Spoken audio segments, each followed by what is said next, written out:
BlogTalk Radio.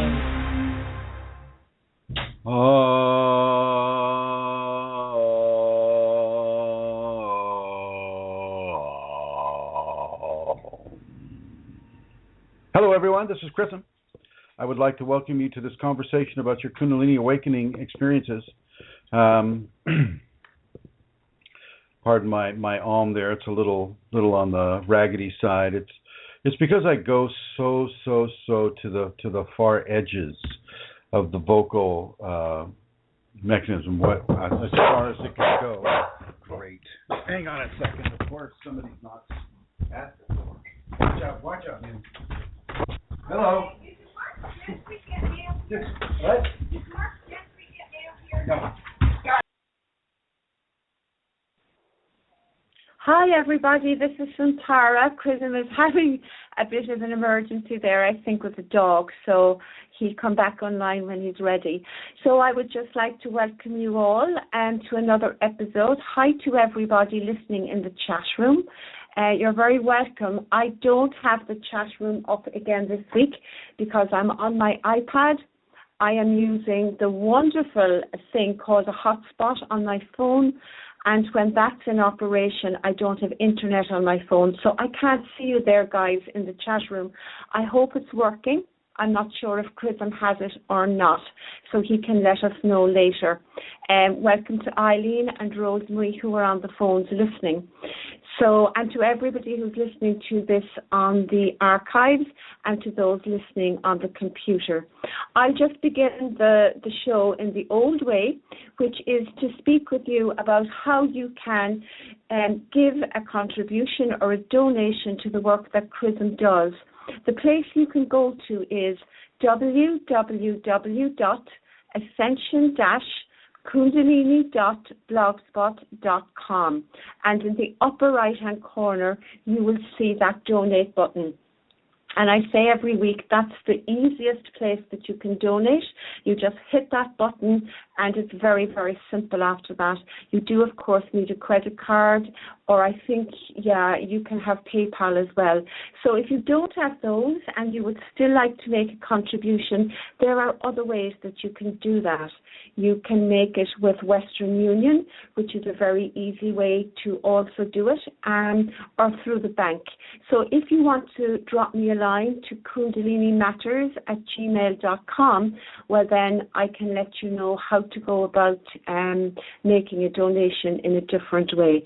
But I'm going to give you that address again. It's www.ascension-kundalini.blogspot.com. And so, again, I suppose I say every week, and it's very true, that there's no pressure on anybody to make a donation. It's just I need to give this information out because sometimes I'm asked for it. How can a person make a donation? Because people wish to donate to support the work. There is no pressure, though, because not everybody is able to donate or is in a position to donate. But it's important insofar as this is the only means that Chrism has to pay bills, and so all donations are gratefully received. The other announcement that I would like to make at this moment is to let you all know that Chrism is coming to Europe at the end of August. As a matter of fact, next week's show will be from Ireland. He is popping in here for a little while as he's heading towards the Conference for Consciousness and Human Evolution. He is a guest speaker at that conference, and there are quite a few speakers at that conference, and he has been invited again for the second year.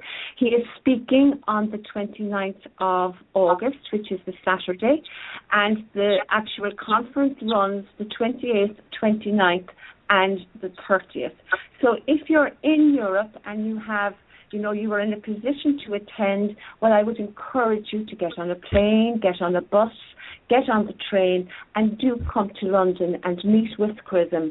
He also has a one-day workshop going on the 5th of September. So that's another event that you could come to meet with Chrism. It's a great opportunity to meet this wonderful Kundalini awakened teacher and to also meet other Kundalini people who will be with him at this time. So again, check out the website, and the website is www.tcche.org. And I think Hello. you're back, Chrism. Hi, Hello. Chrism. Welcome back. Thank you. Just to Thank let you know, I've given the announcement. Excellent tap dancing. That's all I can say. I mean, you Fred Astaire has nothing on you, my dear. Thank you. Thank you. You're welcome. Okay, everybody. Thank you for your patience. Once again, BlogTalk has this little chat room problem, but we've somehow solved that chat room problem, and I see that everybody is there. And I'd like to say hello to everybody in the chat room. I'm just going to, because of Amelia's gracious and informative standing in, we had, of all people, we had the post person come up and ask if somebody was receiving their mail here. I didn't quite get that. And then, of course, the dog got out, and we had to kind of detangle the dog in a friendly way. And so my apologies for all that. And, of course, it had to be recorded. So anyway, here we go. I'm just going to click right in and let us begin. So, with regards to the teachings that are given through the Kundalini, by the Kundalini, for your benefit and for the benefit of others. So just can we move that bowl into the kitchen, maybe? Yeah. So with regards to these teachings, it's important to remember that there are so few Kundalini awakened people in this world. If you look at population and percentages, very, very, very few Kundalini awakened people or people going through this type of a process. It's very, very hard to find legitimate information that applies directly to this scenario that we know of as the Kundalini awakening or activation. And these two levels of information about the activation and the awakening, they're not covered so much in the ashrams of India or the ashrams of Tibet or the ashrams of Nepal or I'm not going to say absolutely they're not covered. I'm sure that there are some very, very secretive ashrams and schools that exist in this world that are indeed covering this information, but not for the masses of the West, not for those who are having it and struggling with it here in the mechanized, technologically addicted West. We don't get those schools, and most of us couldn't even afford to go there, even if we knew where to go. There's an ancient school, ostensibly in the Lake Titicaca area of Peru, which I have visited that lake, and I have gone to the Reclining Woman, that sacred temple on the southern outskirts of the lake, and there is indeed strong energy patterns there. I didn't go to the school, but if you read anything by a gentleman named Brother Philip called it's put out by Leaves of Grass Press. You can probably get it on Amazon, and it's about the secret teachings of enlightenment or something like that. It's been so long since I've read the book. I read it probably 28 years ago. But that, The Secret of the Andes, that's what it's called, The Secret of the Andes. And you can kind of get an idea of what a sacred school that is positioned for this type of information, what that might be like. But here in the West, here in many parts of Canada, the United States, Europe, Mexico, not so much South America. They have the ayahuasca, they have the shamans, and they do walk in these worlds, as does Mexico. Mexico and the southern United States, they also have a very deep shamanic tradition. And this shamanic tradition, certainly if it's using entheogenic plants, meaning, plants such as peyote or any of the hallucinogenic plants such as mushrooms or things of that nature, they too have the opportunity to be walking in these worlds. But for the person that does not engage in shamanism, for the person that is living a life of grace, and all of a sudden has the Kundalini come to them, they have nowhere to turn. They have nowhere to turn. I had nowhere to turn. Okay? The Kundalini itself started guiding me to specific books. Books that were being written by authors that were lambasted by the public as frauds, that were ridiculed by the populations as being just too airy-fairy, too fantastic, too out there. And yet I was directed to read all of these books because the Kundalini in me was basically saying, read this, I will show you which information you need to be aware of, and then go on to the next series of lessons that I have to teach you, which is exactly what I did. For years and years and years and years, I had to explore these areas by virtue of the Kundalini. A book would fall off the bookshelf, and I knew that would be one I needed to look at. I read everything from T-Lob saying Rampa to a surgeon by the name of Brug Joy, to some of the channeled information, to, I mean, you name it. I mean, I was given the opportunity to have it, and then the information that was pertinent to what I was going through was isolated for me, and those are the things that I took away from the book. I didn't take away all things from the books. I didn't really need to know about a transmigration of the soul, nor did I need to know that if you place an iron nail into the forehead of a person and push that through the pineal, then there's a certain level of transformation that can occur from that. And frankly, I'm not even interested in that. Neither is the Kundalini in me interested in that. But that's some of the Tibetan technologies. Neither did I need to become an Agori practitioner of the Hindu religion. Matter of fact, I was directed away from all religions. Not that I don't respect Krishna, Christ, Buddha. Not that I don't respect Kuan Yin and the Virgin Mary, and the Sacred Feminine. I totally respect them, and I know that these are really good pathways for specific levels of people to get certain levels of purification within their soul that will allow them to eventually come to where you already are, you Kundalini awakened and activated people. And even, there are even really, really unknown teachers. May I mention that unknown teacher that you worked with? Yeah, Brooke was literally raised within the teachings of a very, very unknown teacher named Yoranda. How do you spell that? Like it sounds. Uranda. Uranda, and you might be able to find something on the internet, although she says there's not much there. Atlanta Seeker is asking me, Chrism, do I remember you saying that you thought T-Lob Singh Rampa was not really a reincarnation of a Tibetan Lama? I think the transmigration did occur. I think that the soul that was born in that Britain person's body was indeed taken over. And this just kind of underscores the whole thing with entities, that this is indeed something that can occur.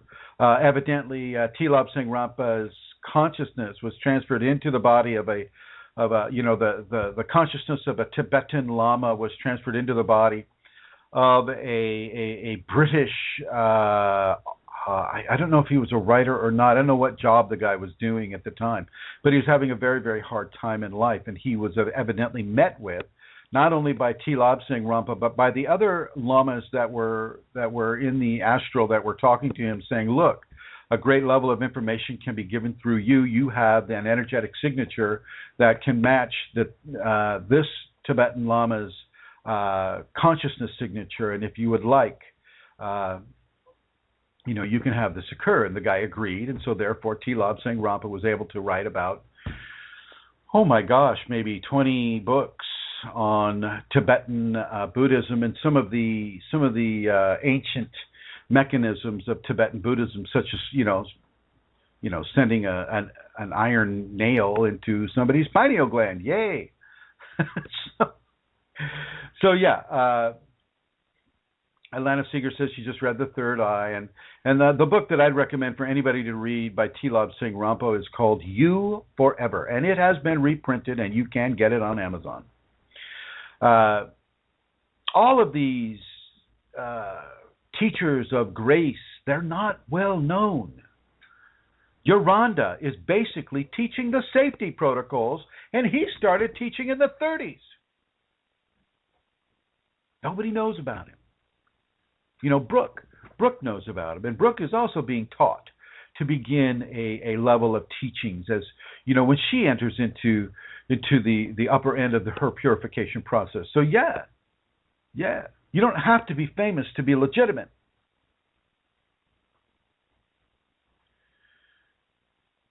So one must understand this. There is not a lot of teachers. A lot of the teachers that follow the old school, and some of you who are on the Kundalini Awakening ! on Facebook know why I'm talking about this right now, and it really piqued the Kundalini in me to hear him say that, and basically, this guy came on and he's just really debasing, everything that's being taught on the Kundalini Awakening ! Group, and basically saying that any of the old school teachers wouldn't believe anything that is being taught here on this group. And I can't disagree with him.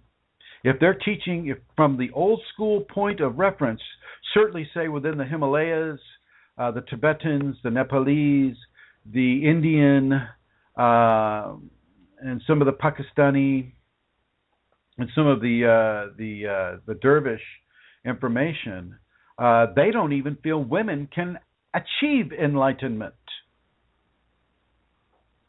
They don't even think that, they'll go out of their way. Oh, sacred feminine this. Oh, sacred feminine that. Oh, Kuan Yin. Oh, Shakti. Oh, this. Oh, that. And yet, their own flesh and blood daughters, mothers, aunts, sisters, grandmothers, they don't allow them to have the validation of even being able to become awakened or enlightened in this lifetime.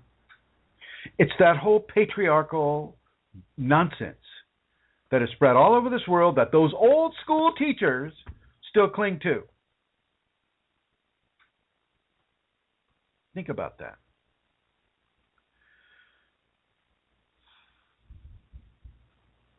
It's not an easy path.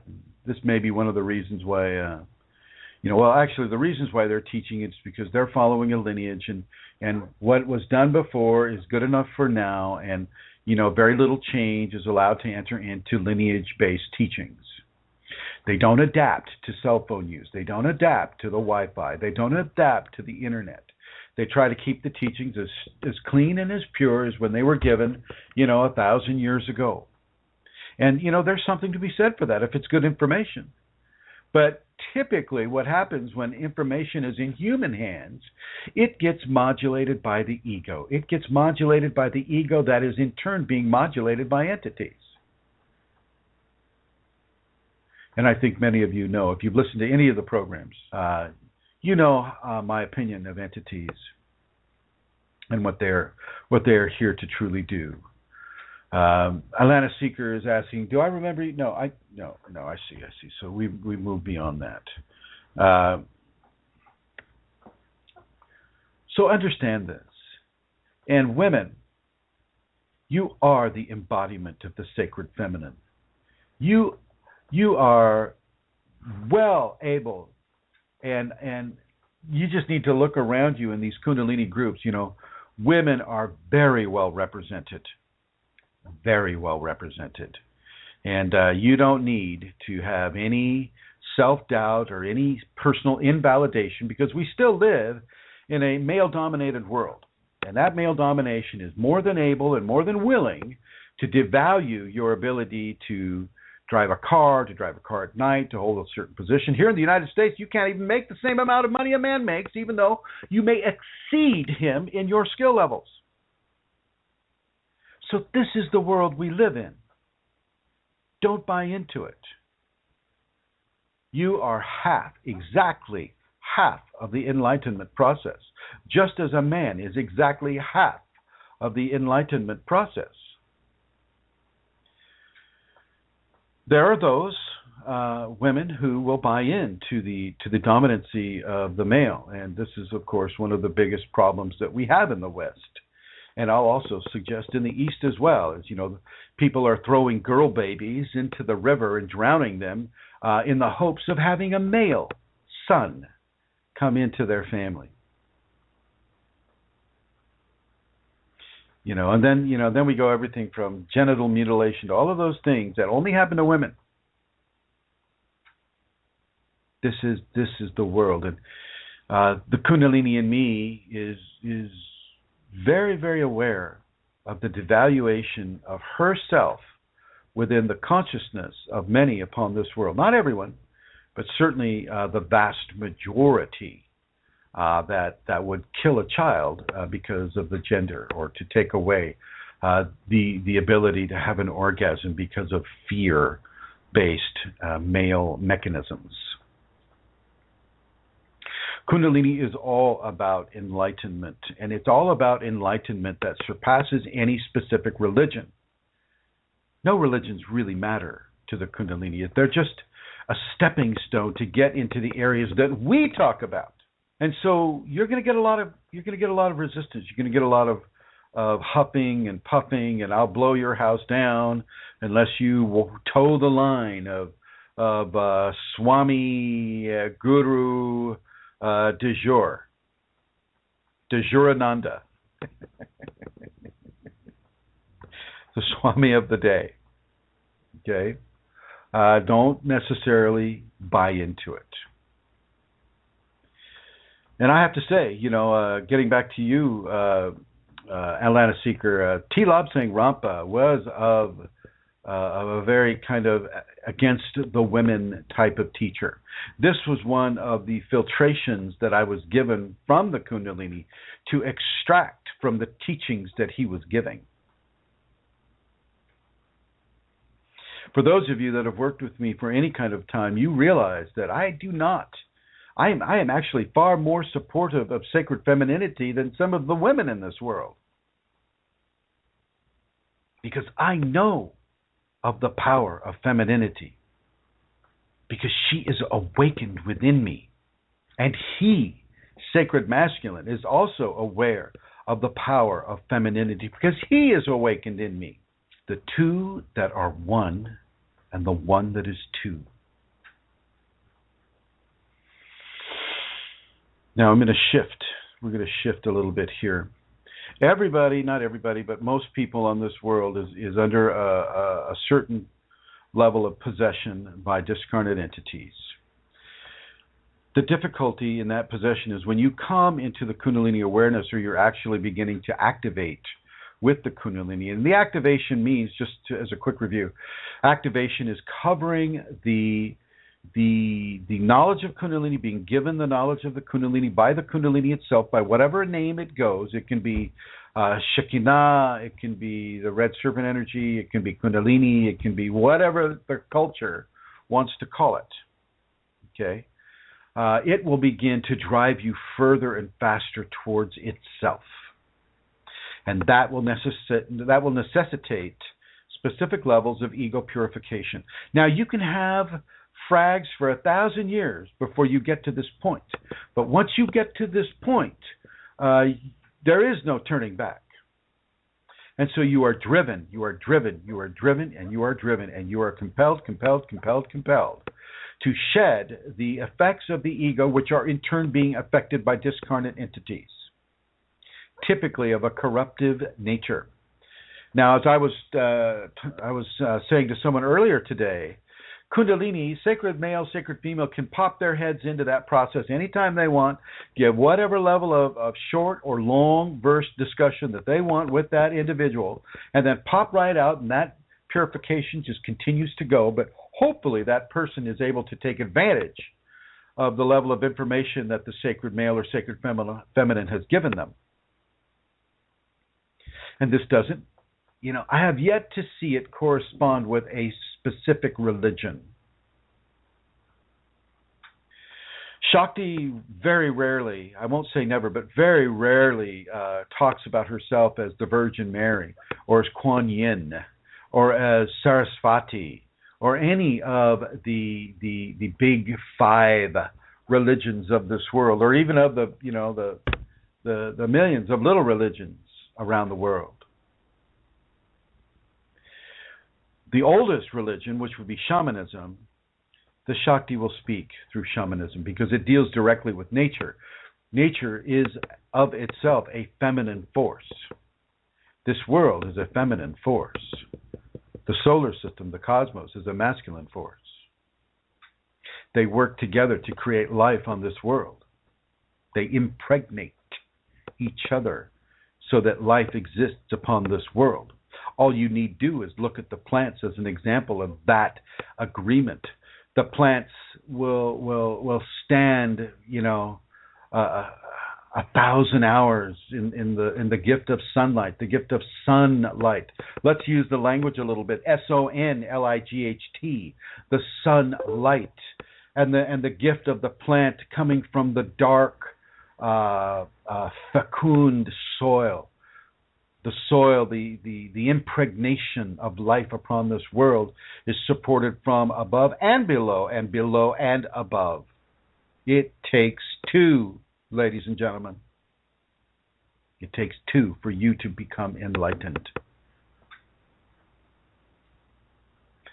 Now, there are forces of purification out there, and these are typically what I refer to as entities, and they are typically a corruptive force, and they will try to take your mind and take your attention and harness your passions and harness your anger and harness your emotions in order to distract you from this path. And that in and of itself is part of the purification process, because you must resist that, but not resist the Kundalini. You don't ever get to resist the Kunalini. But you can indeed resist things that go against the teachings of the Kundalini. And the teachings of the Kundalini are well described in the safety protocols. One of the major teachings is to be fearless. Fear is one of the great corruptive attributes of entity infection. But you may be of a scientific nature. You who are listening in the archives. Hello, everybody. You future people who are hearing this in the archives. You may be of a scientific nature. Go, well, this is my dad. My father was just exactly the same way. Well, if I can't see, touch, hear, smell, or see it with my five senses, then it's not real to me. Have a nice day.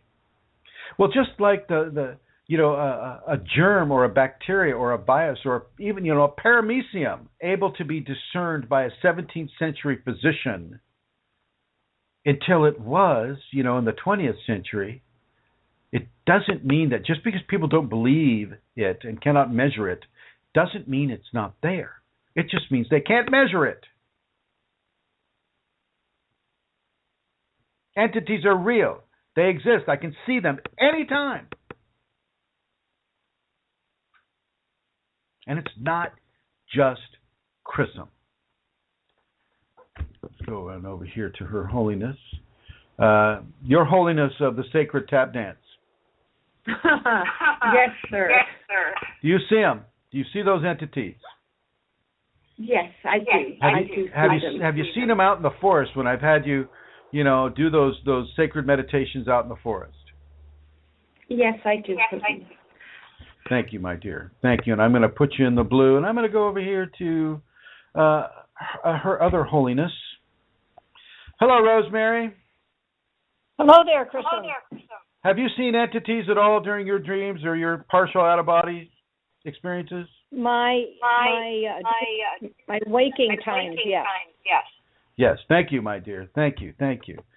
And so think about it, folks. I mean, Rosemary, our ex-Catholic Mother Superior Nun has seen them. And of course, you know, if you read anything about the Catholic saints of old, they saw them.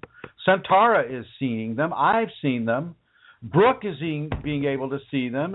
And many, many, many people are being able to see these creations, these creations of consciousness and energy that exist outside of the veil and inside of the veil for the purpose of attempting to corrupt a Kundalini awakening person's process, but also giving them the availability of resisting that corruption. And through the resistance of that corruption, such as the crucible of reversal, that technique, you can drive your Kundalini process deeper and deeper and deeper into the grace and the love and the beauty and the joy and the bliss that is waiting there for you to do so.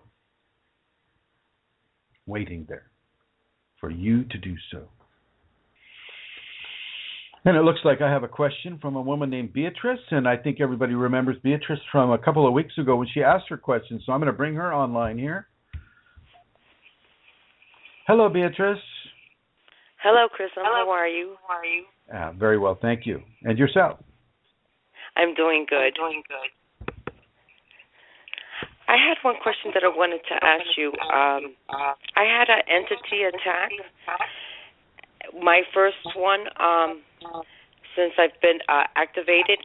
And this entity attack that I had, I was a little shocked by what I did when this attack had happened to me. I had roared like a lion.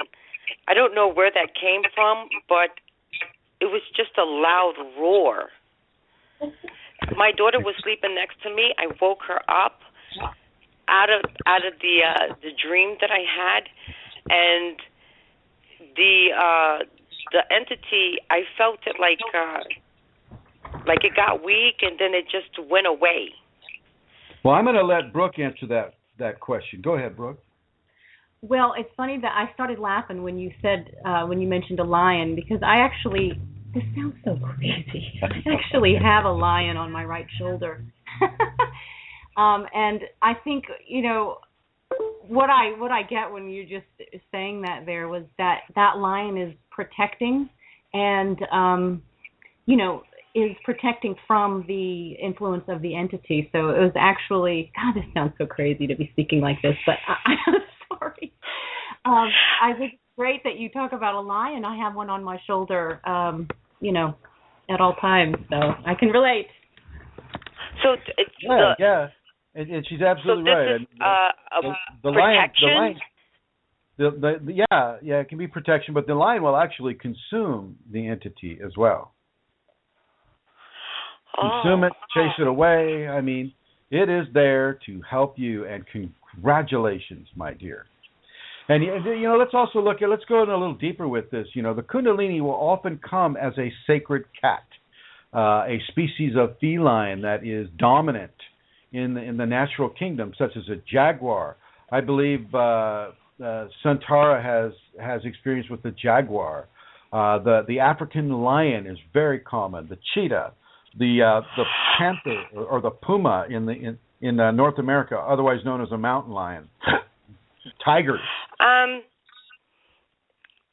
just wanted to say that I know it might sound a little crazy, but I have Kundalini, so in this process I'm learning everything that I know because I'm listening to your videos. But every time I'm being attacked by an entity, I hear in my house like a cat and very loud bangs on my wall in my home. Sounds like there's a lion or a cat in my home. Yeah. Well, just say thank you. So this is a good sign. That is a good sign. The cat, the cat is a Kundalini creature.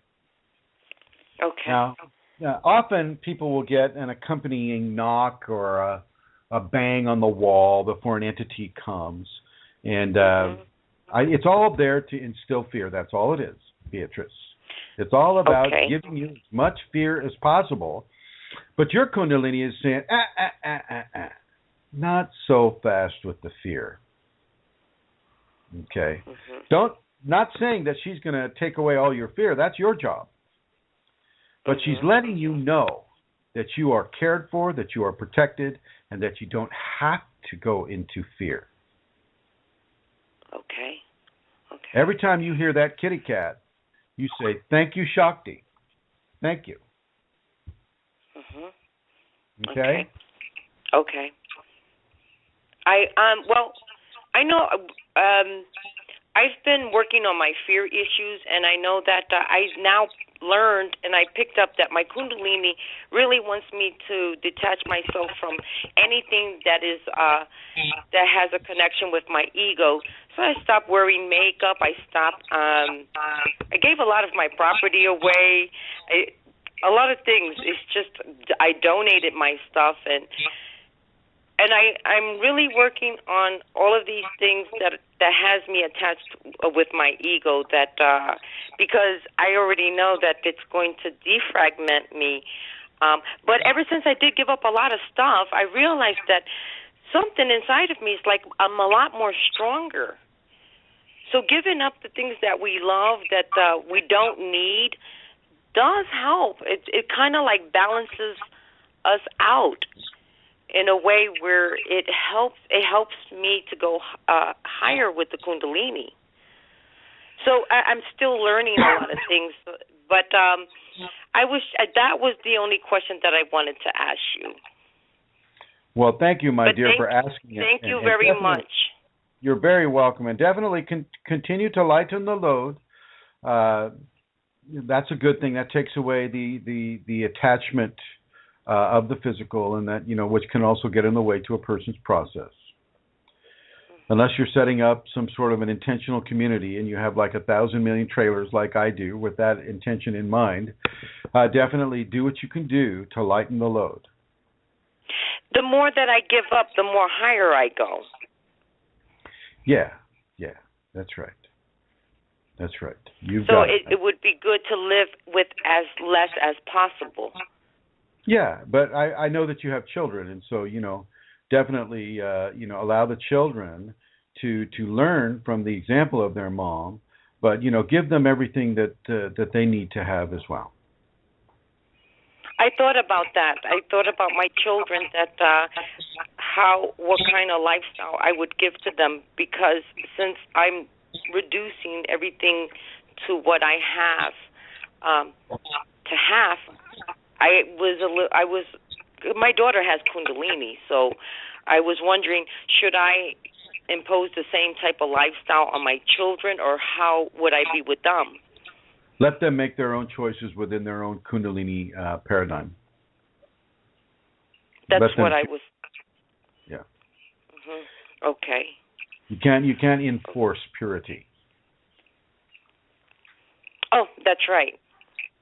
Well, purity has to come from within. It comes from within, and that person, they'll have to go through everything that you have gone through, that I've gone through, that Santara and Rosemary and Joey and Eileen, everybody's gone through levels of purification. They'll have to go through theirs too. But you can with live my daughter. You can be an example, though. Like with my daughter, she has Kundalini, so I figured what she has now, she has earned because of her because she has activated her Kundalini from a past life. So what she has now is what she has earned. So I can't take that away from her, because that's what she has earned, the things that she will have in this life. Why would you even want to? Oh, no, I don't want to. I don't want to take anything away from her that she has earned. But I know my process is different.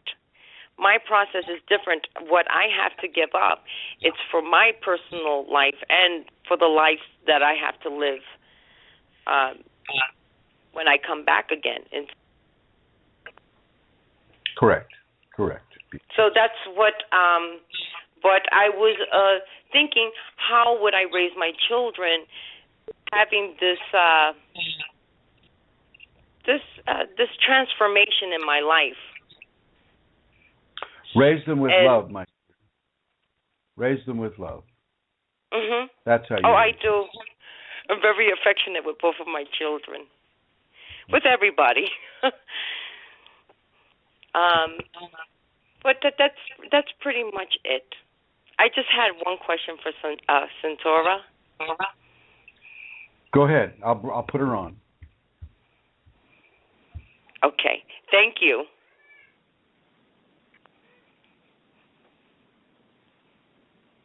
Hi. I think we're live here, Beatrice. Did you want to ask it live or in private? Oh, in private. Yeah, I thought that. So Chrism has put us on live, so I'm going to put him back on. Chrism, she wants to ask me something in private, so I'm going to go and do that. Okay, go yellow.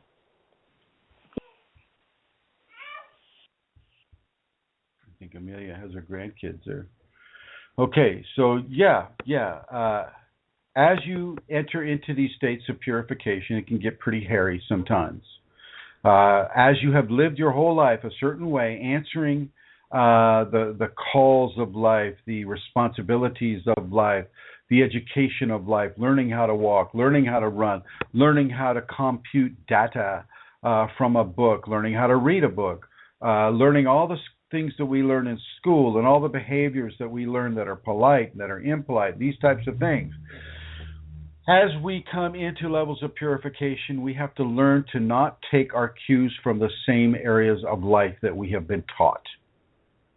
We have to take our cues from the Kundalini, from the higher source within us, and from the higher sources that the Kundalini leads us to. Like, I was led to specific books, and then I was told to, what levels of information were accurate in those books and what levels of information were not accurate in those books. You may be led to specific books in your life. You may be led to a specific teacher in your life. If you've been given a flesh teacher and the Kundalini within you corresponds with the information that teacher is giving, then forget about what anybody else says. You go with what your Kundalini is telling you to do.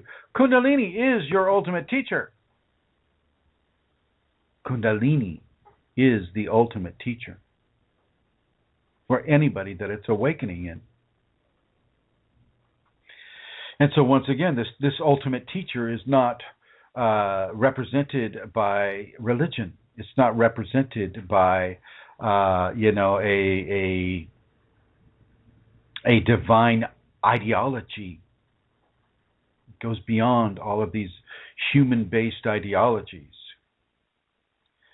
You feel what your Kundalini is telling you. And if you can, if you are able, nourish your connection to the divine. Do the devotions. Devotion, giving love, giving acceptance, giving surrender, giving control of your life to the Kundalini is by far the best way that you could go into your Kundalini. You learn to ignore the advertisements and the appetites of the masses, the fear porn and the information overload and the materialistic pornography that we have out there, not to mention the pornography of the flesh. You begin to ignore these types of things and you move into a higher realm. And yet the entities that are attached to you, if you have them, which you do, will scream and yell and give your old levels of information, commands saying, don't believe that person, don't do that. It doesn't make any sense. This isn't scientifically noteworthy. You can't measure this. This is wrong. This goes against everything you've ever learned in your life. And you will hear that type of command being given to you by those entities through your ego. And your ego will start to scream at you and start to rail upon you, calling you lazy and saying you're being duped, you're being fooled, don't believe this is the worst thing you can do. Your Kundalini is what it's talking about. Because if you've been assigned a teacher, if you've been given a teacher, if you've been given a level of information that goes beyond what the entities connected to your ego like or enjoy, that's what you're going to experience. And it's going to hurt you. It's going to put you in levels of confusion. Why am I doing what I'm doing? I don't even belong on this world. Why am I here? What am I supposed to do here? Why am I alive on this planet? What is my purpose in life? These are the questions that are going to come to you as you dance between the old ways of discerning information and the new ways of becoming that information. Becoming what the Kundalini has designed you to become from birth. Because you're not coming into Kundalini accidentally. You need to understand this. Now, if you have any questions, I want you to call the guest call-in number. That number is 347-934-0026. If there's anybody that listening on their computer, not on the chat room, the call-in number is area code 347-934-0026. Okay. Feel free to call in, and anybody in the chat room, if you also have a question in the chat room, I am observing you in the chat room here, and feel free to ask a question. So we're going to continue forward into this. Many of the qualities of the ego are going to be compressed, squished, you might say, and that aspect of the ego will scream. And some of these aspects have been written by someone I'm working with right now.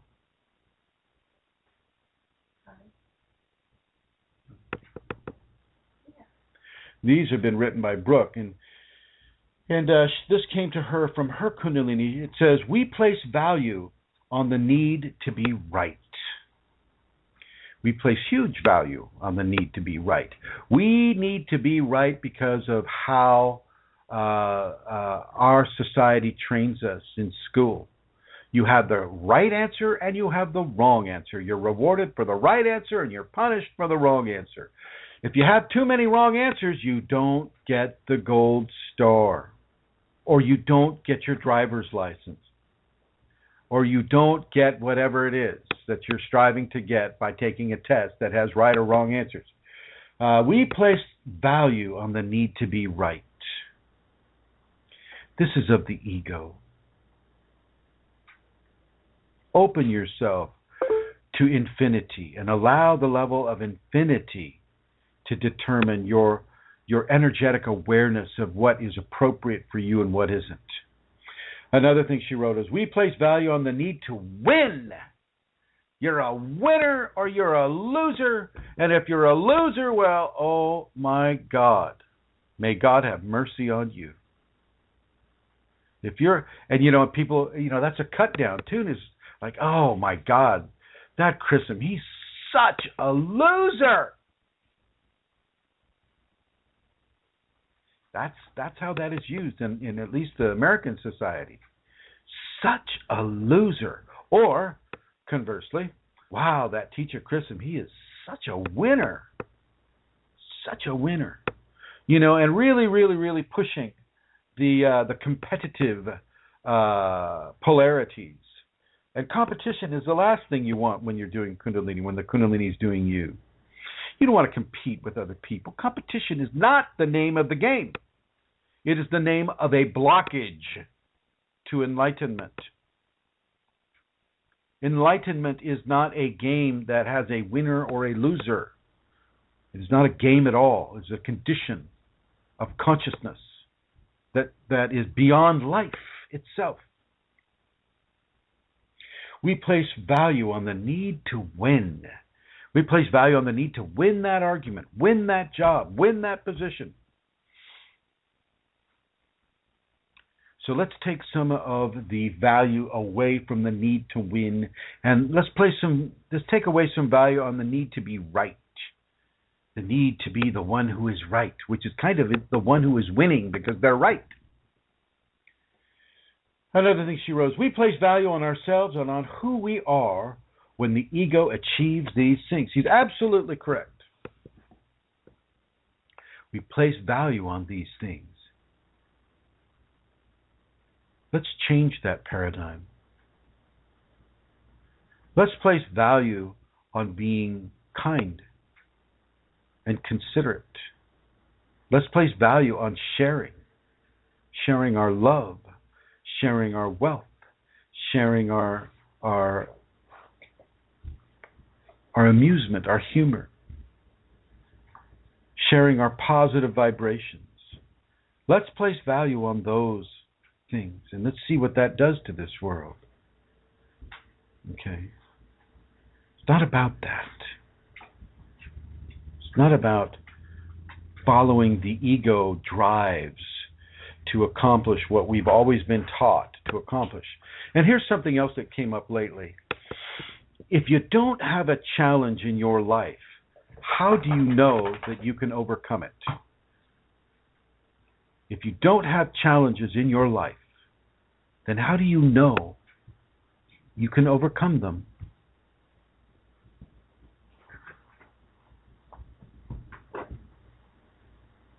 How do you know you can overcome them? Think about that. Every challenge that comes to you is there for you to overcome. You'll have a fear challenge. Fear incorporates many different areas of life. Fear of loss, want of gain, fear of surrender, fear of being dominated, fear of being abused, fear of pain. I mean, all different kinds of ideologies and protections are associated with the idea of fear. A lot of the people, they say, oh, I have entities. Well, they'll say, if I were you, Chrism, I would wrap myself in a shield of protection, a power protection, a veil, an energetic situation of protection against those entities or whatever it is coming at you. I don't do that. Why would I do that? That's just advertising fear. That's just advertising fear. So I don't do that. And I don't recommend you do it either.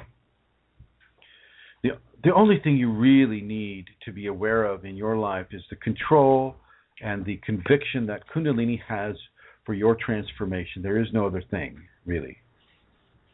You need to accept and embrace Kundalini within you. When you accept and embrace the Kundalini within you, there is no fear. Fear does not exist for a person who is doing that.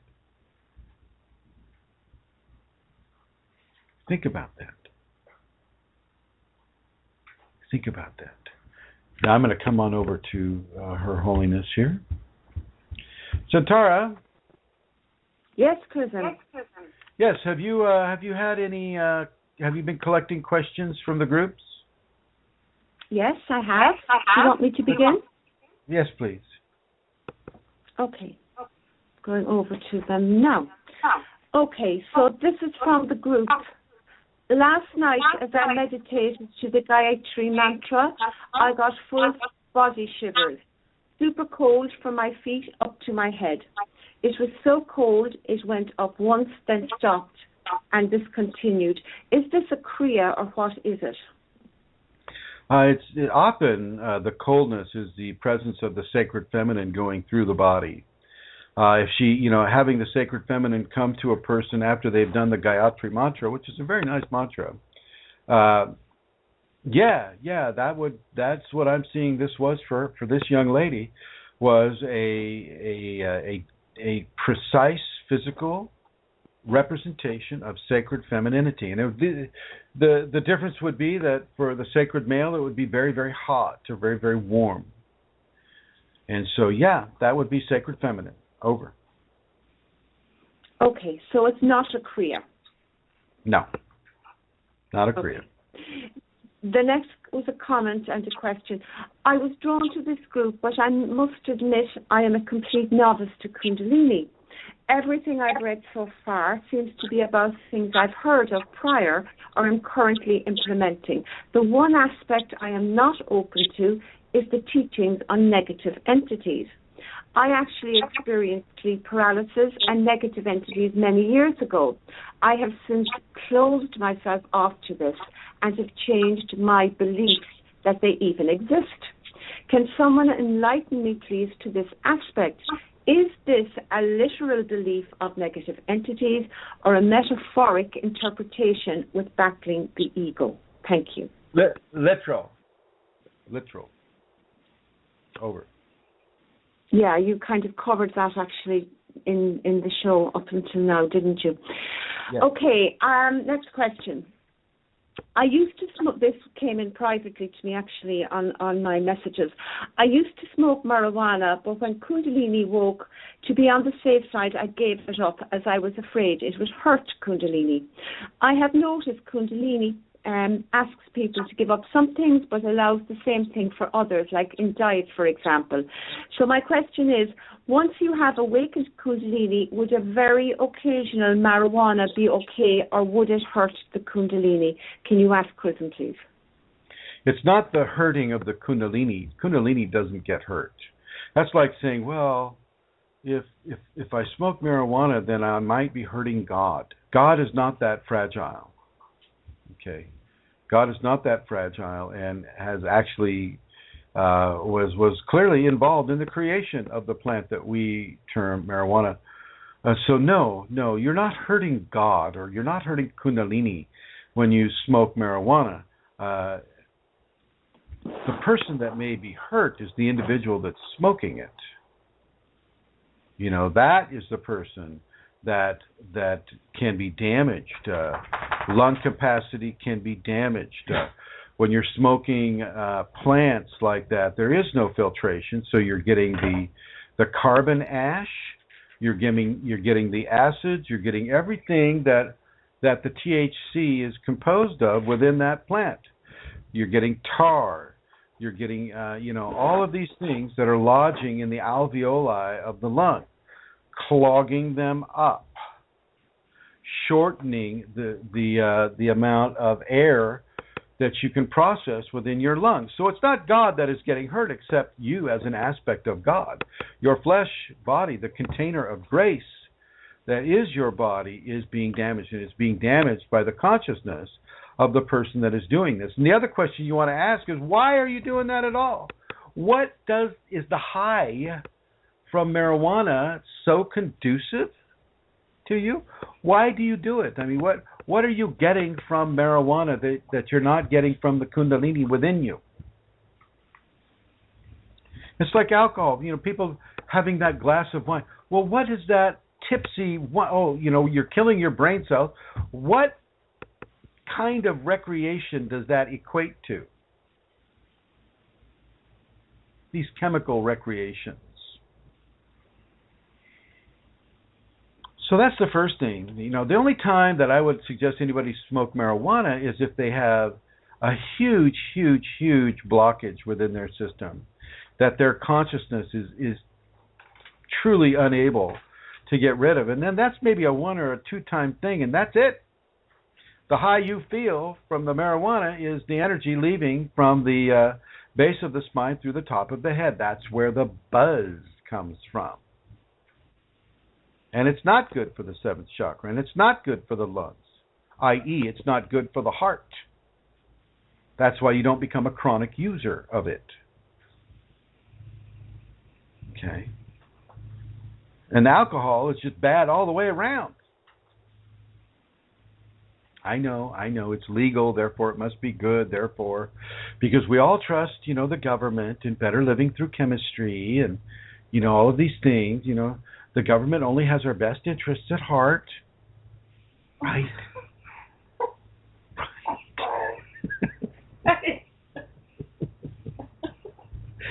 They all love us. The CIA loves us. The NSA really loves us when we talk on our cell phone. So yeah, I wouldn't. My advice to the person that wants to smoke the marijuana is to find out why she wants to smoke it first. Answer that question first, and then put that into the context of Kundalini awakening and where does the Kundalini guide you? There is a group of people in India that use marijuana as their sacred sacrament. They call it Bhang, Bhang, Bhang, and that's what they use, very much like the Rastafarians use their ganja man, It's the ganja. So, these people use that as a form of sacrament, just the way some of the churches use wine as a sacrament. And some of the belief systems, like shamanism, use ayahuasca as a sacrament. And yet ayahuasca doesn't damage the body. It opens people up to areas of the body that they have hitherto been blind to. And in many cases, it awakens the Kundalini. Very important to know. Over, Centaur. Thank you, Chrism. Hi, is it true that the heat of the Kundalini could burn my brain and nerves? I am getting more and more afraid of this process. I already am a follower of the safeties, but still I am not calmed and fear that I will lose everything. Thank you in advance. Well, that's why I'm going bold. I had a head fire, and there it went, all in one fell swoop. See, I don't even have to shave. No. I don't know where a person would get that information. Probably from some of those old schools teaching, patriarchal understandings. No, Kundalini isn't. It's a holy fire. It's not a campfire. Okay? It's a holy fire. It doesn't. You can't roast marshmallows on your head. Not going to work. Brooke's cracking up. That's her laughing. So no, it doesn't burn that way. It will get you warm. It will get you warm and heated, but it doesn't burn your brain cells. It doesn't burn your skin cells. It doesn't burn you in any way, shape, or form, except as a divine component of transformation. And your head will feel like it's alive. Every hair follicle will start moving of its own volition. The hair follicles will move. That's what makes you feel like you have electric insects in your scalp. That's the energetic modulations. The waves of grace will flow up your body, and you'll feel these tingles going all the way up your body. That's the sacred fire. Now, the sacred fire can start fires. Oh, yes. But it doesn't typically burn the person up. Spontaneous human combustion isn't a Kundalini trait. It is a fact. Spontaneous human combustion does exist, and the scientists who have been able to measure these things, they say that something to burn that hot and that bright has to be to the surface of the sun, like millions of degrees centigrade, to be able to burn something so completely and so site specifically. Okay, but Kundalini doesn't necessitate a spontaneous human combustion. Okay, it doesn't do that. So you don't need to worry about that. Or the nerves or any of those things within the body either. I mean, I can understand why somebody would begin to be fearful when, the Kundalini is moving in that way. People put out this fear porn that is saying that, Kundalini will give you, you'll burn up into an ash right there and then on the spot. And it's just not true at all. Okay. The Kundalini doesn't burn you in those ways. Now, St. Teresa of Avila, whenever she would go into meditation or prayer in the chapels, spontaneous fires would break out in the chapels, and actually one chapel got burned down because of that. But she was also floating in the air, and a couple of nuns would have to sit on either side of her to hold her to the pew. Okay. So St. Teresa just had a very, very, very, very powerful, active force of Kundalini, but you notice it didn't burn her. It would start fires, in the alcoves. It would start fires in some of the manuscripts. It would start fires, that way. She had that pyrotechnic sacred skill. And there's been a guy. There's a YouTube video with a guy named John Ching, or some sort of a Chinese guy's name, and he's able to use his chi to start a fire at a distance. So, the question is well put and well placed. That does Kundalini start fires? Well, it can start fires, but it doesn't typically burn the person that has it.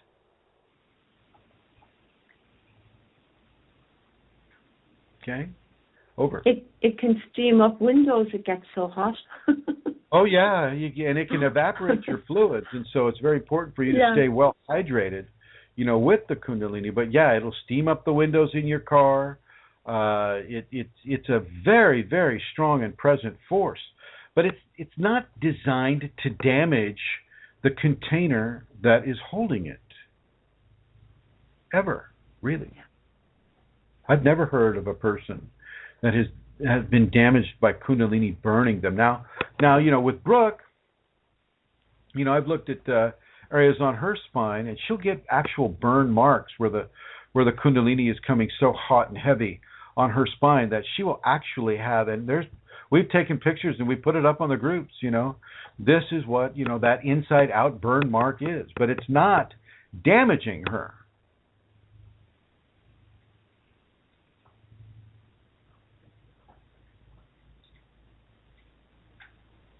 And then Lauren White is saying, check out the Fire Yogi on YouTube. And Lauren writes, I am sure his Kundalini is keeping him from burning alive. And there you go, folks. I haven't seen the Fire Yogi. But yeah, I trust what Lauren says, and because Lauren is Kundalini awakened. And I will go with what he says on that. The Fire Yogi on YouTube. Yeah, go ahead. Okay, please help. I have been wondering why I'm surrounded by cows all the time. I'm a Krishna follower. Can feeling chilling energy flow through my spine, which is electrical. Can feel lots of positive energy flowing out of my body, aura activated. Please help.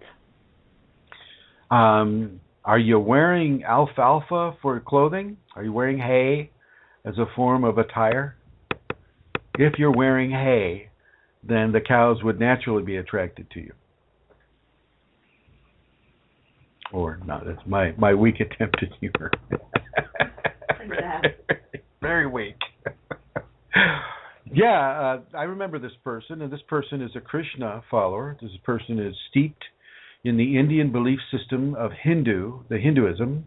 And in the Hinduism belief system, the cows are sacred. And they are to be worshipped. They are not to be damaged. They are not to be hurt. And the cows are a form of nature, a creation of nature. And that Shakti within them, that is the force of the sacred feminine within them, will be drawn to a person that has the sacred feminine activating within them. Just like the butterflies and the bugs and the snakes and the birds that would land on me. So will the cows also follow a person. So will the cows, recognize and give levels of validation to that person, in addition to all the other symptoms that they have going with them, in addition to those symptoms.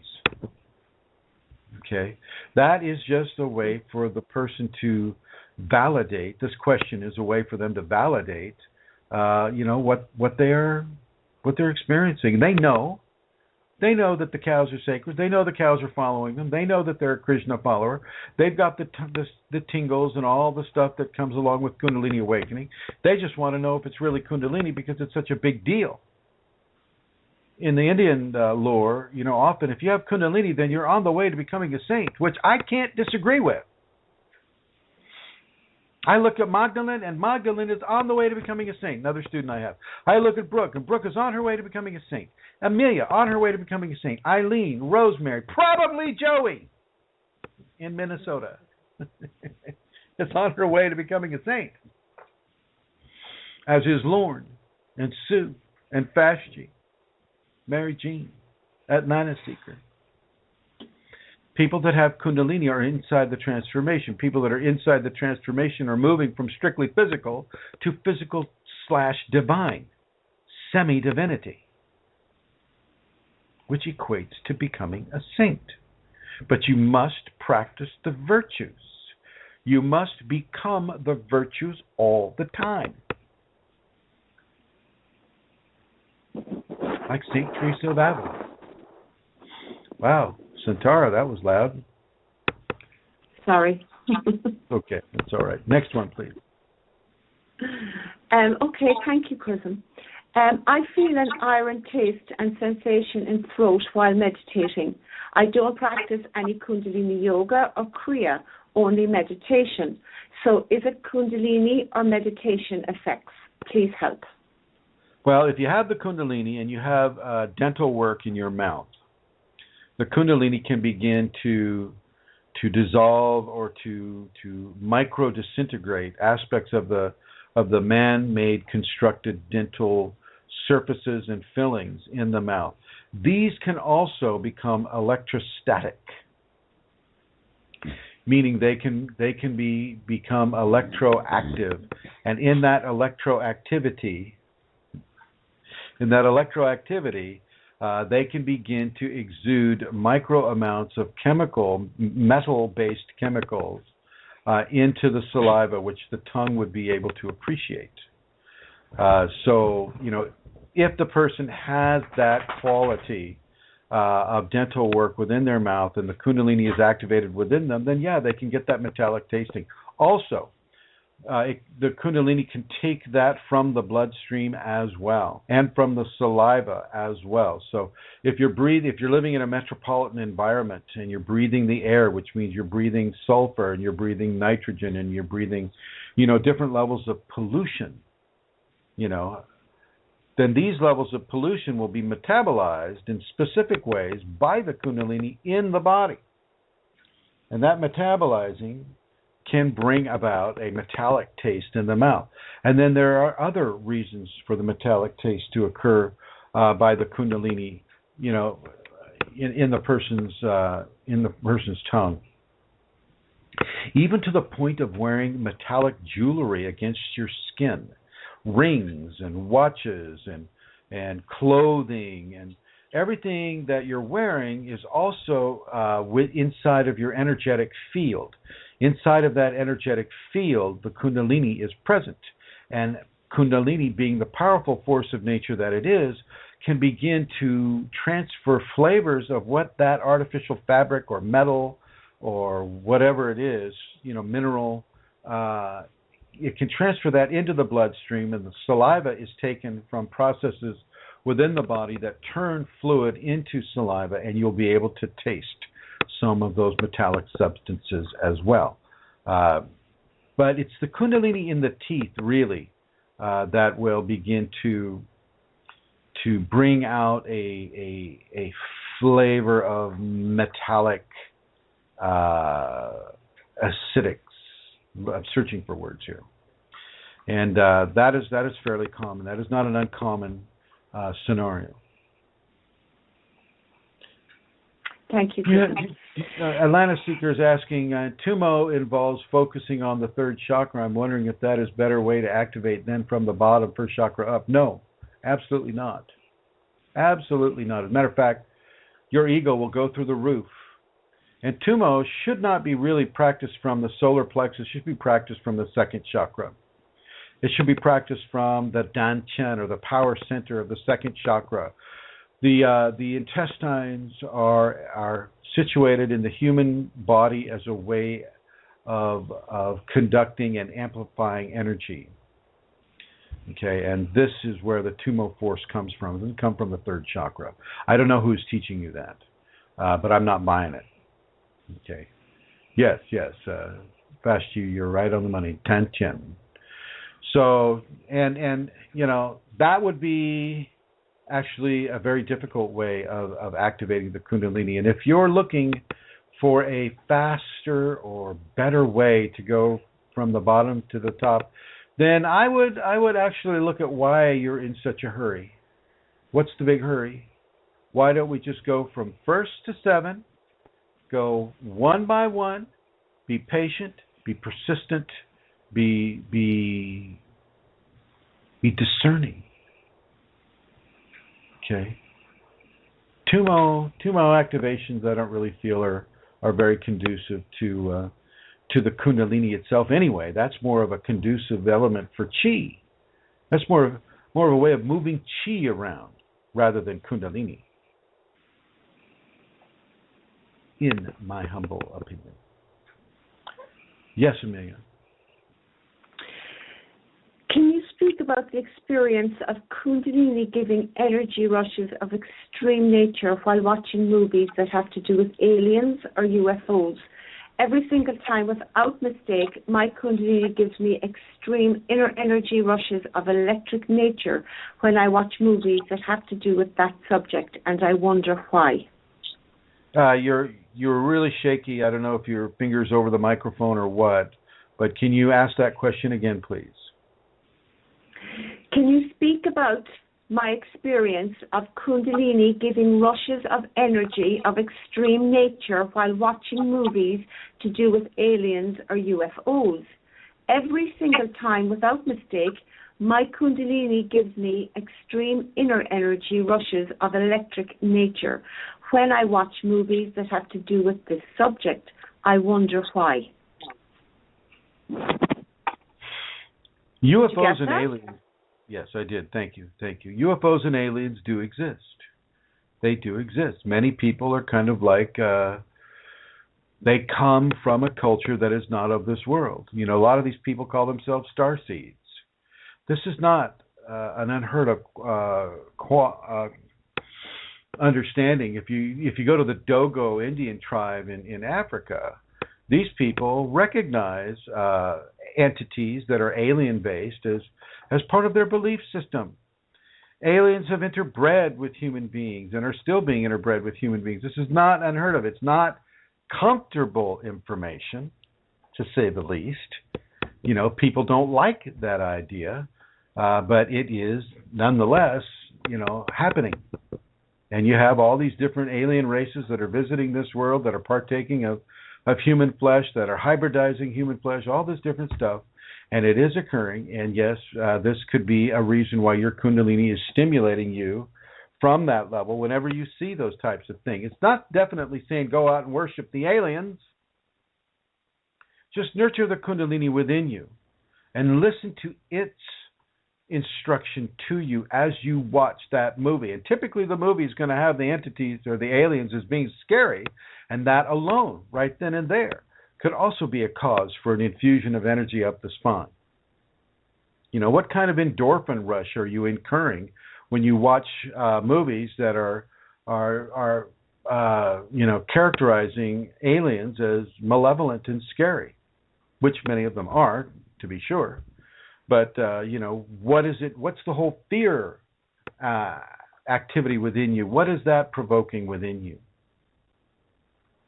Learn to discern the fear from the alien issue, and then you can really focus in on whether it's one or the other. Over.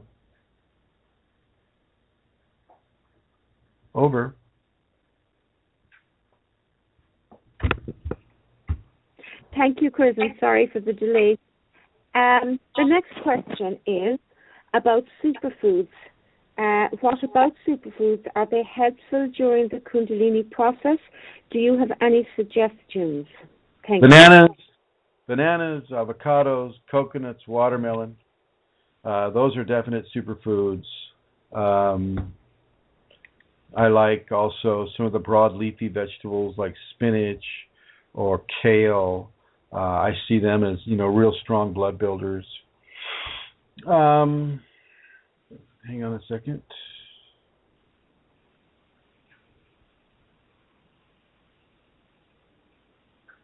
Certain types of venison could be termed a superfood. Certain types of fish, if there are any of those fish left in our radioactive oceans, would be a superfood, like salmon can be seen as a superfood.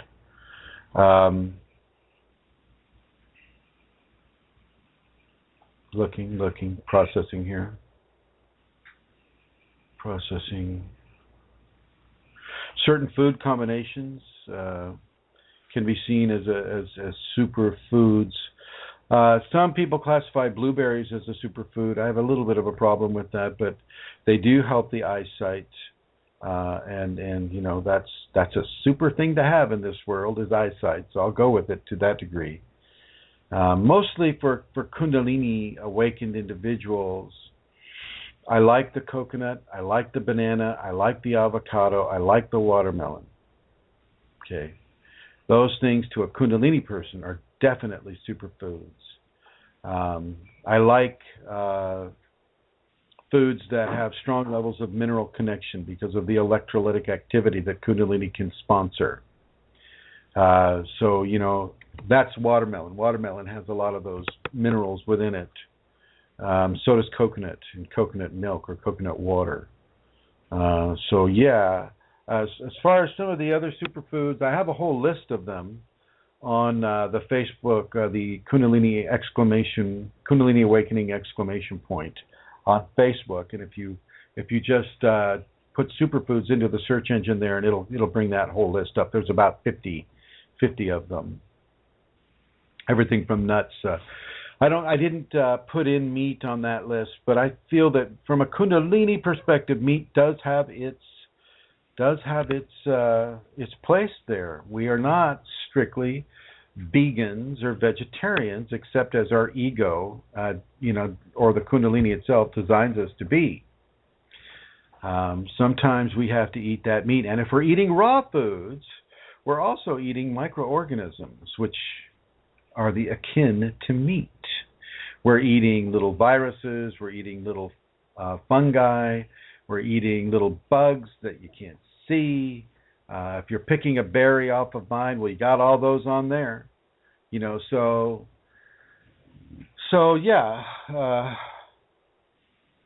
superfood thing, I think, has been covered, but those that I just listed, those are the ones to really have a look at.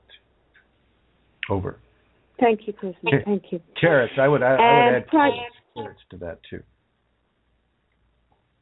Go ahead. Okay. Next question. I am in a black hole.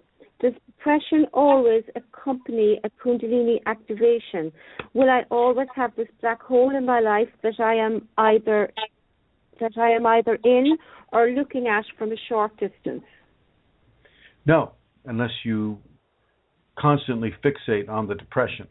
If you start doing service for others or volunteering your time for the benefit of others, and you take your mind off of yourself for those times, you'll start to climb out of that depression.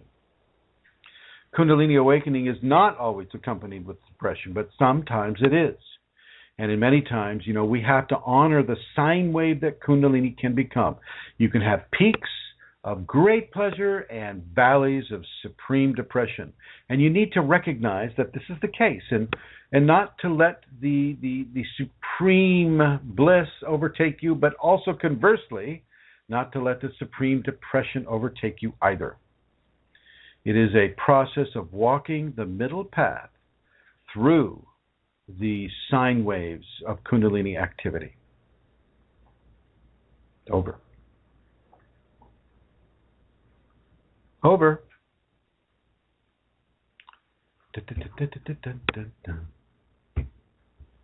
Do you have your grandkids? Is that what's going on here, Amelia? Hello. Okay. What's going on? Hello.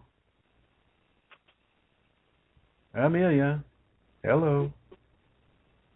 She's just laughing. Okay, I'll take that off. All right, so as we continue, I'm just going to put the questions on hold for a bit because I'm not quite sure what a. Oh, I see. That was. Oh, I see. Sorry, Eileen. I thought you were Amelia. I should have recognized the laugh. I'm glad you weren't cussing or anything. That would have been kind of unfortunate. Okay, so Amelia has dropped off the group somehow.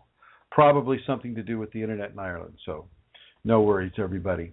We have about a half hour left, and I want to encourage anybody that has a question on the group or off of the group on your computers to call in at 347, area code 347-934-0026. 347-934-0026. But before I get started here, I want to come over to Rosemary somehow here. Rosemary. Oh, here we are. Rosemary. Rosemary, hello. Hi. Hello. Hey, you have some announcements.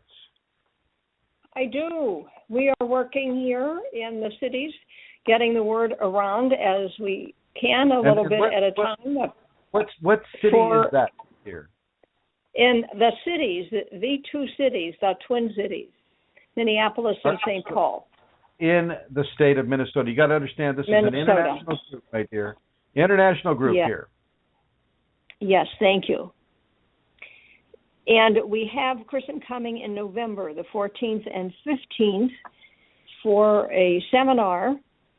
And we have our first registration in. That is always exciting. And my job until then is taking the Kundalini film, documentary film, which is a very good opportunity for discussion and for people to learn a lot. And that's what I'm doing now, talking with people. And we will have Chrism here as well for speaking the week before the seminar.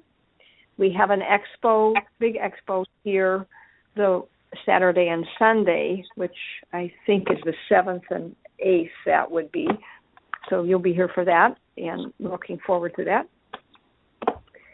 And that's what I have to say of information. I do have something, if I may share, about the value of doing what I do for myself.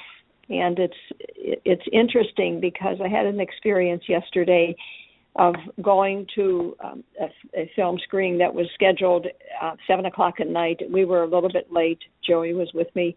And the best of travel times, it would be like about an hour and a half to get there. It took us almost twice that to get there. And I didn't hear back from him, so I really didn't know if he had responses.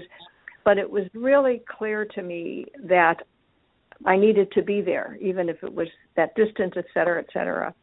And there wasn't anyone. But this gentleman was waiting for us, and we arrived there a few minutes late.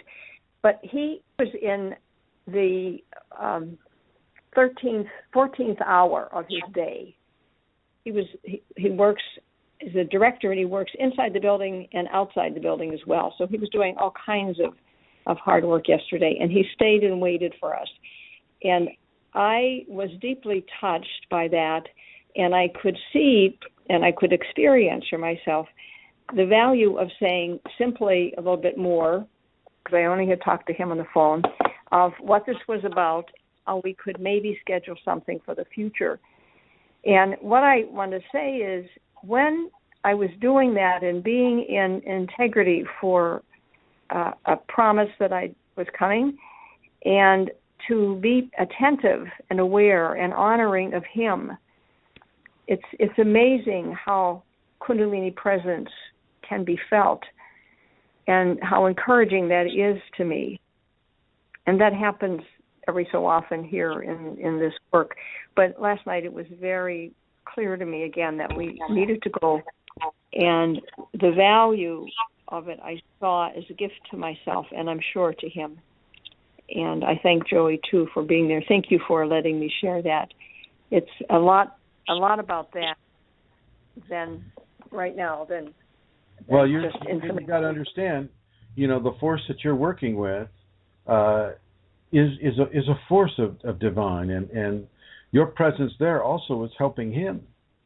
I'm sure there was some reason compelling him to stay longer, but the grace in you, that saintliness in you, is able to recognize and appreciate the effort that other people put in to give of kindness, to give of a consideration, and to give of that love. And so I honor you, and I honor him at the same time, and I honor Joey too, because I was staring at the sword she gave me today. I was just kind of like, I woke up and I have it up there near the wall, and she was and I was staring at it, and I thought of her and her husband. And so thank you again, Joey. So as you go through the Twin Cities of Minnesota, Minneapolis and St. Paul, you are spreading levels of truth that probably is not being represented by all the channelers all put together. Well, probably not. Because the channelers are the dominant force over there in the metaphysical areas of Minneapolis and St. Paul. It's all about having an entity come in and use you as a puppet, a little flesh-based, what do they call it? Marionette. A little flesh-based marionette, and that's happening a lot over there, and I really respect that you and Joey and the other people there in the Twin Cities are able to discern themselves away and around and within that maelstrom of channeling that is happening in the Twin Cities there. I have one other simple example too. Last year, and I had forgotten about it, but I came across the email. I walked into a store to do some posting, and there were two gentlemen standing there. I had not talked to them. I did not know them. And one of them said to the other, "Look at the Kundalini in her eyes." They were talking to you? They were talking about me. Well, there you go, my dear. I remember, once, when you're saying that, it comes to mind. And I had forgotten about it, and I had the other day bumped into it. That was amazing. I didn't know who they were. I told them, of course, what I was doing, but that was a great welcome. Wow. Well, you got the gift, and lately you're having the phenomena to go along with that gift, aren't you? Why don't you tell people about the phenomena that you just recently experienced? Well, I woke up in the morning with vertigo. I mean, I have to be detailed. I went into the bathroom, but I just turned my head and had this wave of nausea. And this happened to be Tuesday morning when I was going to be going to where I was last night that I just told you about. And I said, I can't be on the road with this. I can't. And that's when I called Joey and asked her and told her the story. And the nausea, and it when I went in to do, I knew not to do the Tibetans, and I sat down to do my pranayama, and I would sense that it was what I was thinking, that it wasn't a physical thing, but it was just the energy present needing to do something in my body. And when I did started that nostril breathing, this nausea just kind of like expanded in my body, and so then I stopped and did my meditation, and it was a little bit like that too. And then as I said, I called Joey and then set up so that I could not go to that last evening. And as later about mid-morning, I called you too, and just to check in with you, and we talked, and I don't know, closer to noon, I could feel like I was back to be myself. And I can't tell you much about that, but the nausea had diminished a bit, and not so much of the vertigo. That had pretty much gone too. And I've had little twinges of it, like last night and a little bit this morning, but I know what I've learned is just to surrender to it and to be grateful, and I knew it was something getting upgraded in some energy or some place. Right. I wouldn't begin to say or to understand, but it was extremely helpful, Chrism, to know what you teach us in those moments. And thank you. So I had you stop doing energetic generative practices, correct? Yes. Yes. Yeah. So for anybody who's listening to this, and if you're getting extreme levels of vertigo or dizziness, sometimes you'll get the spins. The spins, it's like what people have when they have a little too much alcohol. They'll get something called the spins. And if you're getting the spins without having had alcohol, and you have a Kundalini equation, then just stop doing anything energetically generative. The Kundalinis basically tell you have enough energy at this time. Let's process this energy. Don't add more fuel to the fire. And so you stop the 5 Tibetans. You stop doing yoga. You stop doing meditation. You stop doing prayers. You stop doing alternate nostril breathing or pranayama. This way, and you just stop for a day or two, and then you slowly and gradually come back into it, and you pay attention to how you feel. Now, I would like to publicly honor Joey. Hi, Joey. Hi. How are you? Oh, I'm fine. I'm lovely. Well, I just want to say thank you for chauffeuring Rosemary to the place where the film screening was. Thank you very much. It's always a pleasure to be with Rosemary. It most certainly is, but I think the converse is always true as well. It's always a pleasure to be with Joey. Thank you. All right. I just wanted to acknowledge you, my dear. Thank you for listening. Uh-huh. And I believe we are joined once again by the Queen of Questionable Comforts, Santara Kundalini. Hello, Santara. Hi, Chrism. I got bumped off. It happens at least once during the shows. Sometimes you don't notice, and sometimes it's in the middle of something. I thought you were Eileen. I kept putting Eileen in the red, and Eileen would answer my summons. Yeah, she'd be going. Yeah. Okay, well, I have some more questions. Will I continue? Yes, please continue. Yes. Okay. Yes. So I have started to dream again, a dream from my childhood that I had long forgotten until I dreamed it last week. Is this a Kundalini dream, even though my Kundalini was not awakened when I was a child? Or is it about a past life as it was set in an ancient time? Well, I see she's just not telling us anything about the dream, huh? No, nothing about the dream, just that it's a return of a dream, that she had as a child. Well, I would read it again, or it's a return of a dream that she had as a child. And until but she, I think she's probably asking because maybe we say or you say that all dreams are Kundalini dreams. Once Kundalini is awakened, would that be true? And does she have that awakened in her? Yes, I think so. And she's saying, but it's the same dream, but I didn't have Kundalini as a child, or was it just a dream about a past life? I think that's where she's coming. Maybe the Kundalini's bringing it up for a teaching for her. And maybe if she were to tell the dream, mention the dream, then we could put the Kundalini interpretation to it. But until she does that, there's really not too much to say except that her dream is returning after she is Kundalini awakened, and there's probably a reason for it. Okay, thank you. Would you ask Chrism if he feels that every Kundalini awakened person would do better if they had a teacher? If they had an authentic Kundalini awakened teacher, absolutely. Over. You're flying through the questions tonight.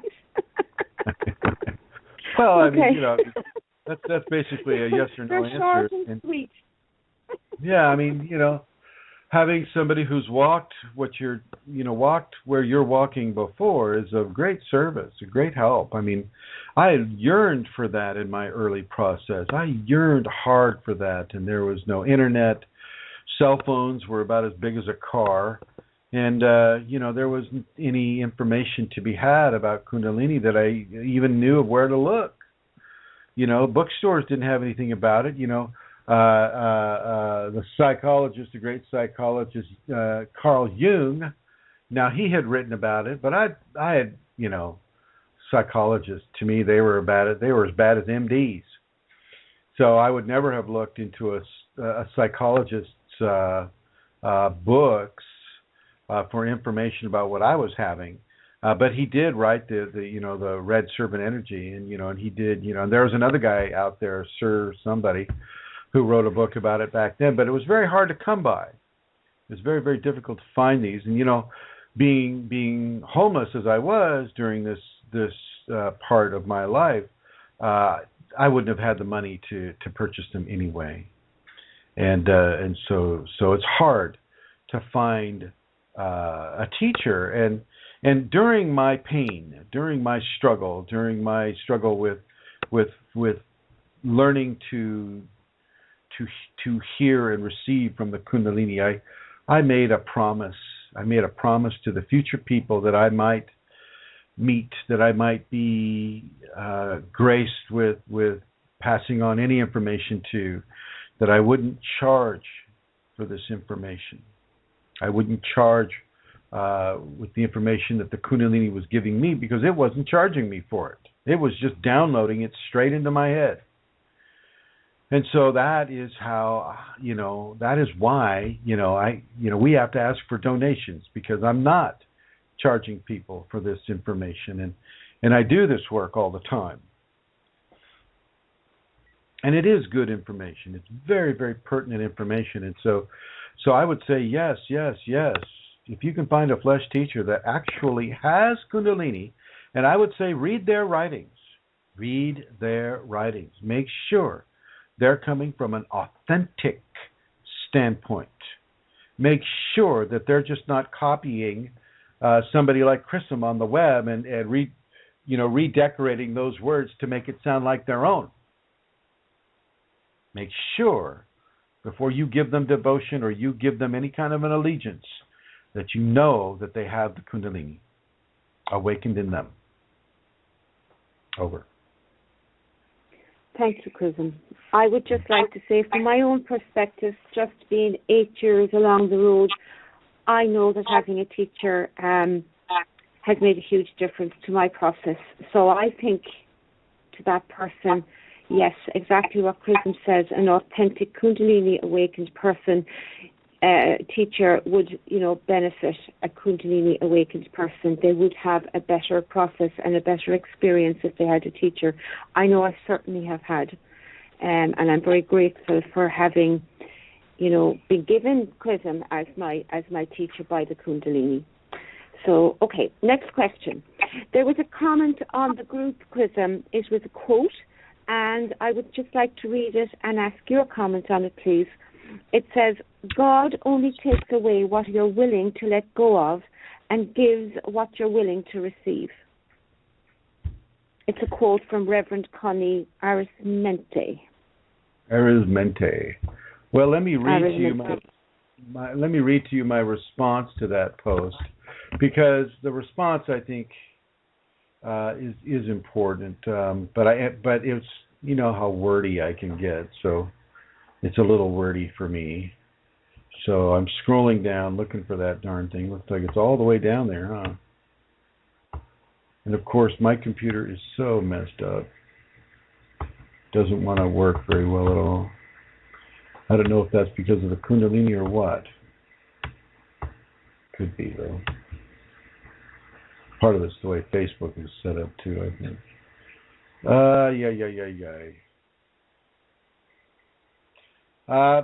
If I can't find it very, very soon... Oh, here it is.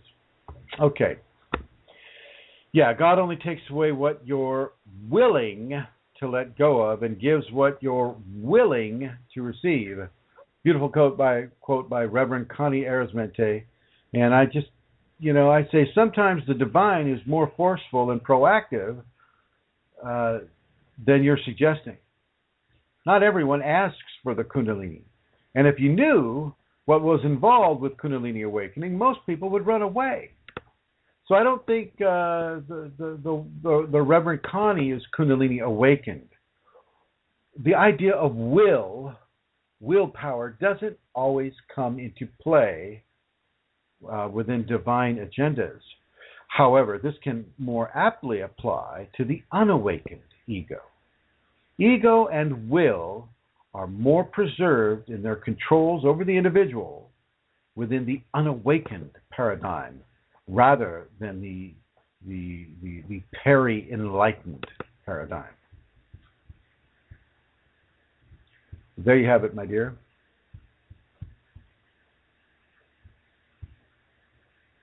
Hello?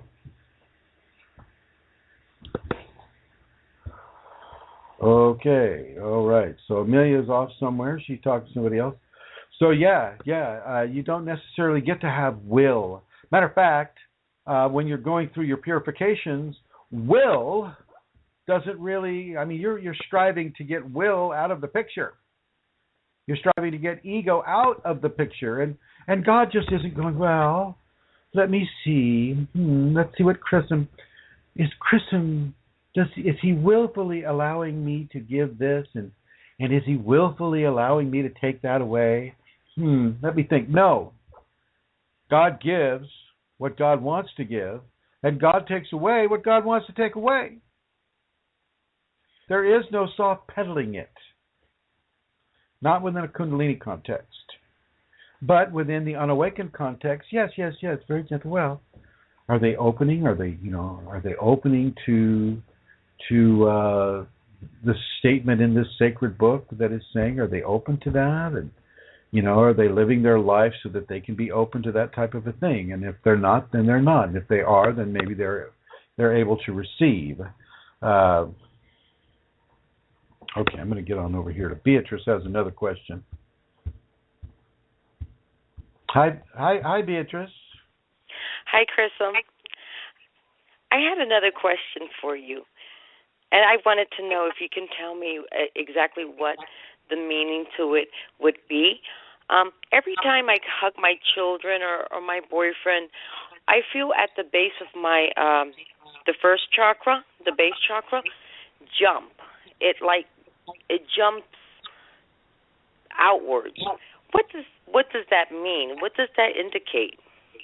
Love is conducive to Kunalini is what that means and indicates. Expressions of love matter to the Kunalini. Oh. Uh-huh. I thought it was meaning something else. Now, it's an expression of love. Love, Kunalini loves to ride love. Love is what holds everything together. And it will jump every time you do a loving, helpful action of that reflection of love. And so that's what's happening there. Oh, so it's a good sign. It is a very, very good sign. Would this happen for the rest of the other chakras in my body? It's if another chakra does the same thing, would it mean something else if it jumps? Is this something that it happens to all Kundalini people, or is it just something that is just happening? Now, hold on. You're kind of converging questions here.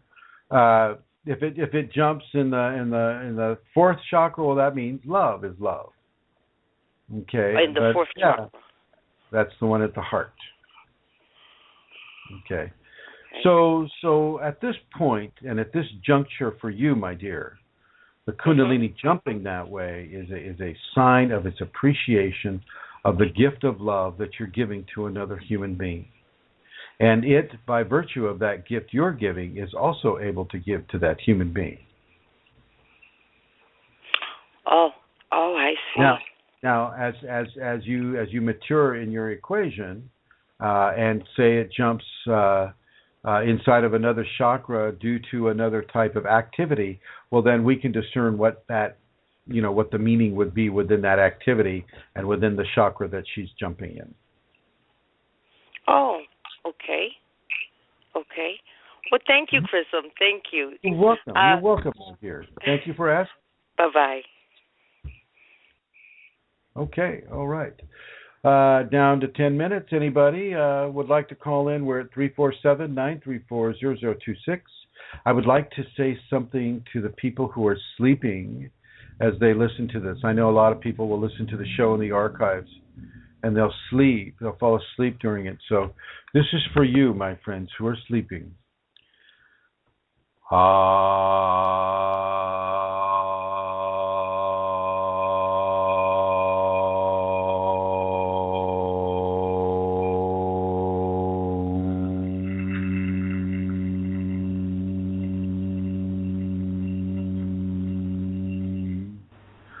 Sweet dreams to you, my friends. Sweet Kundalini communications and dreams to you.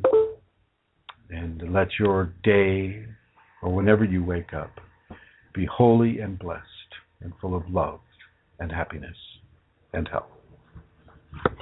All right, moving forward. Lauren says, we are the shining ones, and we are indeed the shining ones, but it's funny that our shine isn't able to be perceived by everyone, because that would lead to great levels of adulation. That would lead to great levels of ego adulation, and so it's not designed to really shine on a person that way, except perhaps through their eyes, and, as we have learned from Rosemary and Joey, from their activities upon this world, how they reach out to people, how they're helpful to people, how they volunteer their time and the force of their life and their force of their Kundalini into the people, into the populations around them. This is selfless service, folks, and this is a big part of the Kundalini paradigm. Now, I'm going to switch channels a little bit here, and I'm going to say that I have bought my plane ticket to Peru, and this ayahuasca thing is going to occur. I'm hoping for Brooke to join us, and for Amelia to join us, and for Rosemary to join us, and for many of the Kundalini people to join us. It would be very, very, very nice to be able to have us all together down there in Peru, meeting at the Lima airport. I'll be there about 6 hours in advance of anybody else, so I'll just be hanging out, meditating, and which I've done at that airport before. It's not a bad airport there. It's actually one of the safest areas in Peru. So that is a go. That is a go, and I look forward to seeing anybody from who is listening to this program. Look forward to seeing you down there, and this will be happening February 13th through February 27th of 2016. So there's an announcement there. And I'm going to turn the channel over to Santara. Santara, do you have any announcements that you'd like to make? Well, while you were having your little event there at Chrism, I actually did announce about the conference that you'll be attending in August. But let me just do it again. Chrism will be in London on August the 28th, 29th, and 30th, and he will be speaking on the 29th. And again, he's giving a one-day conference, or at least workshop, on the 5th of September. So if you have an interest in coming to see Chrism, go to the website www.tcche.org, or you can drop a line on Facebook as a private message as well, if you would like to do that. And I look forward to meeting Manisha is going to be there, and some of the other people that are on our Facebook, Tanya, and other people that are on our Facebook groups. So that is really Chrism from me. Next week, yes, next week the show will be from Ireland, because you are on your way to this conference. Right. Next week. Wow, next week's. I better start packing. Yeah, time flies, doesn't it? It's suddenly this day next I wonder. week. Yeah. I wonder if I should bring that iPhone with me. What do you think? We can run the show from the iPhone, right? We've done it before, but it was a mistake. Well, we can run the show from what I've got here. Yeah, I mean, this is pretty okay. If you were to do this, I think I was heard pretty well. I think my sound and things are fine here. I'm just doing this for my iPad, So you can bring your iPad as well, and I've got a hotspot here. We mightn't have the chat room up. That would be the only thing. But, that would be okay for a week. Okay. Looks like Sue Homer is typing something. Sue, we're down to a little less than 4 minutes here, so let's see what you got here. Oops. Okay. All right. Looks like she stopped typing. Well, then, I would like to say, everybody, thank you for listening. Thank you, Eileen and Rosemary and Joey and Santara, for being a part of the program. Thank you, Alana Seeker-Fashchi, Lorne, Madeva, Mary Jean, and Sue Homer typing again. Sue Homer is asking, when are you all going to Peru? Is that info on one of the case sites? So yes, Sue, there is a new Kundalini Awakened site. It's called Kundalini Ayahuasca. It's on the Facebook site. And you're welcome to join, my dear. We'll be leaving on the 12th of February and for Peru, spending that amount of time between the 27th of February, so a couple of weeks down in Peru, exploring the effects of ayahuasca on the Kundalini awakened individual. So let me know if you would like to go, and you'll be joined by a lot of the people that you hear and that you read on the various Kundalini awakened groups. And thank you for everything, Sue Homer, and thank you, Mary Jean, for everything. And I believe that should about do it for us. Thank you, everybody, for joining us, and I look forward to talking with you in another conversation about your Kundalini awakening experience from Ireland. See you then, folks.